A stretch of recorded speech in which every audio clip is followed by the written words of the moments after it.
दोस्तों मैं रवि कुमार स्वागत करता हूँ आपका अपने channel I am education classes में।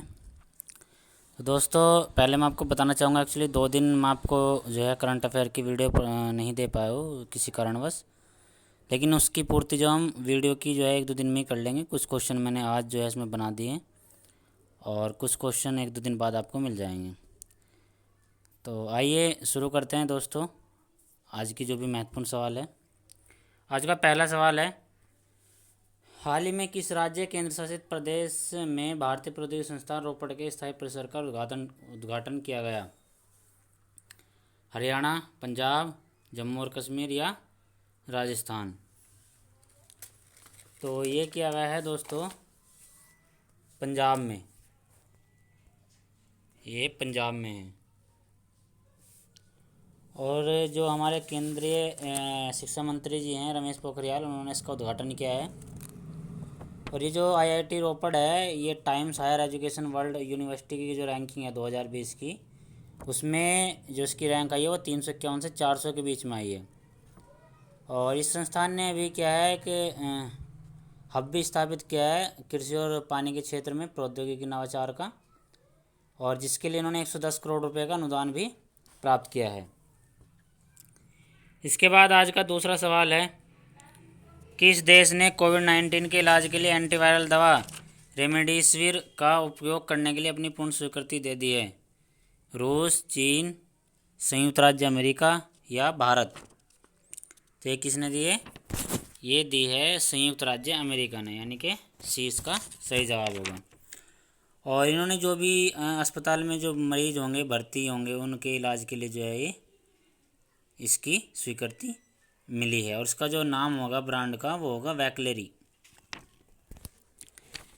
इसके बाद आज का तीसरा सवाल है, परिणाम मंजूषा किस संस्था का डिजिटल शैक्षणिक भंडार है? केंद्रीय माध्यमिक शिक्षा परिषद, उत्तर प्रदेश माध्यमिक शिक्षा परिषद, हरियाणा विद्यालय शिक्षा बोर्ड या केरल शिक्षा बोर्ड? तो ये किसका है? ये है केंद्रीय माध्यमिक शिक्षा बोर्ड का, यानी कि ए। और ये जो सीबीएसई है, ये क्या करेगी, ये फेशियल रिकॉग्निशन सिस्टम का उपयोग करके जो है 10वीं और 12वीं के छात्रों के जो शैक्षणिक दस्तावेज हो गए उनका डिजिटलाइजेशन करेगी। इससे मतलब क्या होगा, जो करंट में जो छवि होगी स्टूडेंट की और सीबीएसई के जो एडमिट कार्ड पर उसकी जो फ़ोटो लगी होगी उसके साथ इसका मिलान करेगी। इसके बाद चौथा सवाल है, हाल ही में राष्ट्रीय औषधीय पादप बोर्ड की दूसरी रीजनल रो ड्रग्स रिपोजिटरी का कहाँ पर स्थापित की गई? चंडीगढ़, हैदराबाद, नई दिल्ली या अहमदाबाद? तो कहाँ की गई है? ये की गई है नई दिल्ली में। तो ये क्या है, जो आयुष मंत्रालय है उसके द्वारा ये प्रस्तावित है, और ये दूसरी जो है श्रृंखला है। इसके बाद पांचवा सवाल है, हाल ही में G20 anti corruption working group की पहली मंत्रिस्तरीय बैठक में भारत का प्रतिनिधित्व किसने किया? जितेंद्र सिंह, नरेंद्र सिंह तोमर, डॉक्टर हर्षवर्धन या सदानंद गौड़ा? तो ये किसने किया? ये किया है जितेंद्र सिंह ने। और इन्होंने जो है अपने संबोधन में कहा है कि जो भी भ्रष्टाचार है और या जो अधिक धन या किसी के पास है, उसके खिलाफ जो है शून्य सहिष्णुता की नीति के लिए हम प्रतिबद्ध हैं। इसके बाद आज का छठा सवाल है, यूरोपीय संघ ने किस वर्ष तक शून्य कार्बन उत्सर्जन का लक्ष्य रखा है? तो ये कब तक? 2024, 2030, 2050 या 2055? तो ये कब तक है? ये है 2050 तक।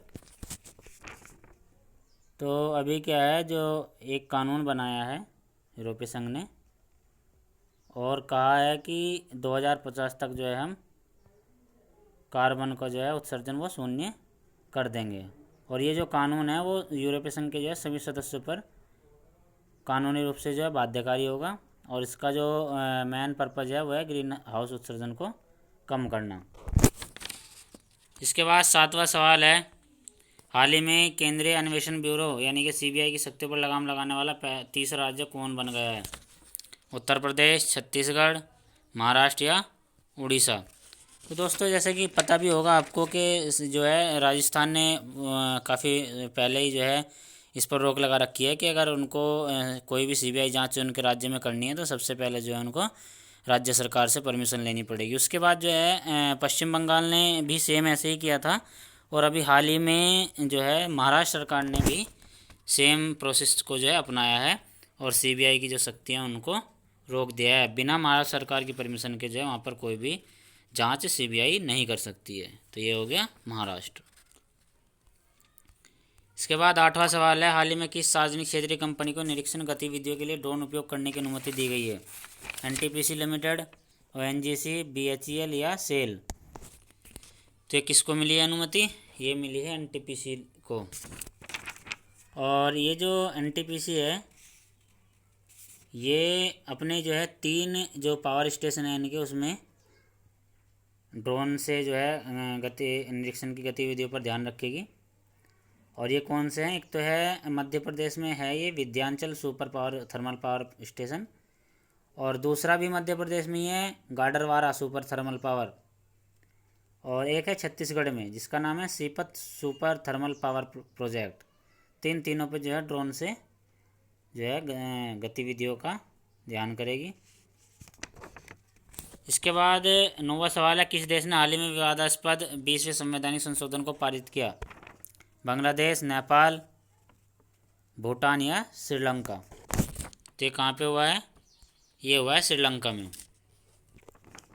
तो अभी यहाँ पे क्या हुआ है कि ये विवादास्पद था। इसमें एक्चुअली क्या है, जो संशोधन है ये, इसमें जो भी कार्यकारी राष्ट्रपति होगा उसके लिए अधिक से अधिक प्रतिरक्षा और जो है अत्यधिक अधिकार को जो है ये प्रदान करता है, और फिलहाल जो है 2/3 से ये पारित हो गया है। इसके बाद आज का 10वां सवाल है, हाल ही में लाइफ इन मिनिएचर परियोजना की शुरुआत किसने की? प्रहलाद सिंह पटेल, जेपी नड्डा, राजनाथ सिंह या नितिन गडकरी? तो ये किए है प्रहलाद सिंह पटेल जी ने। प्रहलाद सिंह पटेल।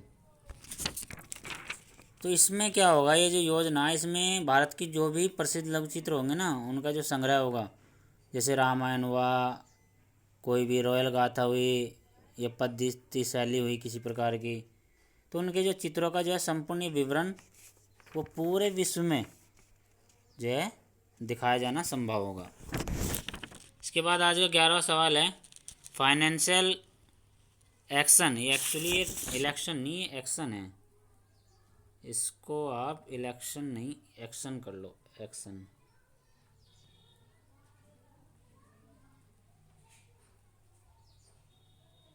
एक्शन है ये, इलेक्शन नहीं।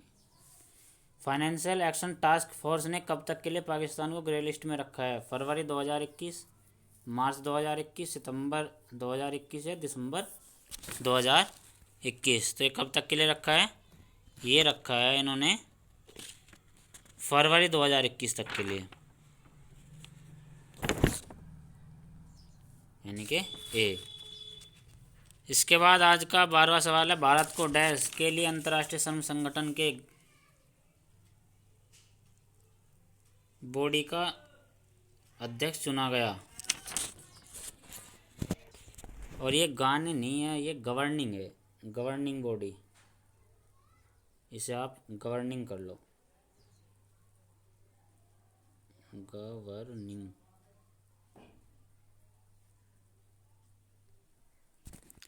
भारत को के लिए अंतर्राष्ट्रीय श्रम संगठन के गवर्निंग बॉडी का अध्यक्ष चुना गया। तो कब से कब तक के लिए? सितंबर 2020 से 2021, अक्टूबर 2020 से 2021, अक्टूबर 2020 से जून 2021 या नवंबर 2020 से अक्टूबर 2021? तो ये चुना गया दोस्तों अक्टूबर 2020 से जून 2021। तो अभी क्या है, 35 साल बाद, लगभग 35 साल बाद जो है भारत को इसका अध्यक्ष चुना गया है। और इसके जो अध्यक्ष बने हैं वो बने हैं श्रम और रोजगार के जो सचिव थे अपूर्व चंद्रा जी। इसके बाद आज का 13वां सवाल है, हाल ही में लुइस एर्स किस देश के नए राष्ट्रपति चुने गए? सोमालिया, बोलीविया, वेटिकन सिटी या बेलारूस? तो किसके चुने गए हैं? ये जो चुने गए हैं ये चुने गए हैं बोलीविया के, यानी कि 20 का सही जवाब होगा। और इनकी जो पार्टी थी ये थी मूवमेंट टुवर्ड्स सोशलिज्म, और इन्होंने जो है 55.1% वोट हासिल करके जो है ये जीत हासिल की है। इसके बाद आज का 14वां सवाल है, हाल ही में पूर्व एलिंगन पुजारी बेवेल राम कालवन किस देश के नए राष्ट्रपति बने? ब्रुसेल, सेशेल्स, युगांडा या बुल्गारिया? तो ये किसके बने हैं? ये बने हैं जी आपके सेशेल्स के, और इन्होंने जो है 54% वोट जो है हासिल किए, और फिलहाल जो है ये डेनी फोरे का स्थान ग्रहण करेंगे। इसके बाद आज का 15वां और अंतिम सवाल है, हाल ही में महेश कनोडिया का निधन हो गया, वह कौन थे? अभिनेता, राजनेता, साहित्यकार या लेखक? तो ये एक लेखक राजनेता थे, और इससे पहले जो है ये काफ़ी फेमस गुजराती संगीतकार भी रहे हैं, और फिलहाल जो है ये भाजपा के सांसद थे, और 83 साल की इनकी उम्र थी। तो ये थे दोस्तों आज कुछ महत्वपूर्ण सवाल। अगर वीडियो आपको अच्छी लगी तो लाइक और सब्सक्राइब शेयर ज़रूर करना, और अपने दोस्तों को भी शेयर करना ताकि वो भी जो है इसका लाभ उठा सके। इसी के साथ धन्यवाद।